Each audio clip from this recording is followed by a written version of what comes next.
నర్సాపూర్ ప్రభుత్వ డిగ్రీ కళాశాలలో శ్రీ కృషి విజ్ఞాన్ గ్రామీణ అభివృద్ధి సంస్థ ఆధ్వర్యంలో క్విట్ ఇండియా మూవ్మెంట్ సెమినార్ నిర్వహించారు. ఈ రోజు నర్సాపూర్ ప్రభుత్వ డిగ్రీ కళాశాలలో శ్రీ కృషి విజ్ఞాన్ గ్రామీణ అభివృద్ధి సంస్థ ఆధ్వర్యంలో క్విట్ ఇండియా మూవ్మెంట్ సెమినార్ నిర్వహించడం జరిగింది. ఈ కార్యక్రమానికి ముఖ్య అతిథిగా ప్రొఫెసర్ కోదండరాం గారు, మెదక్ జిల్లా కాంగ్రెస్ పార్టీ అధ్యక్షులు ఆంజనేయులు గౌడ్, నర్సాపూర్ నియోజకవర్గ ఇన్ఛార్జి రాజిరెడ్డి, నర్సాపూర్ మాజీ ఎమ్మెల్యే మదన్ రెడ్డి గారు పాల్గొన్నారు.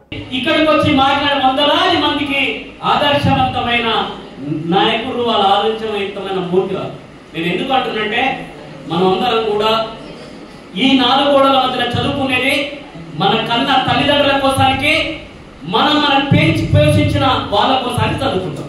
దాంతో పాటు నేనేమంటానంటే, ఈ వ్యవస్థ కోసానికి, ఈ ప్రాంతం కోసానికి, మనం పుట్టిన గడ్డ కోసానికి, మన కోసానికి త్యాగాలు అర్పించిన వారి కోసానికి మనం జీవించాలా.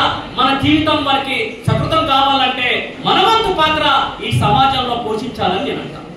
అందుకోసానికే సమయంతో పాటు కాలాన్ని వినియోగించుకొని కాలానికి అనుగుణంగా మనం బ్రతకడం నేర్చుకుంటే, మనం ఎప్పుడైతే సమయాన్ని సానుకూలంగా మనము పాటించదలుచుకుంటే, క్రమశిక్షణ ఉంటే మాత్రము ఇవన్నీ సాధించడానికి ఆస్కారం ఏర్పడుతుంది.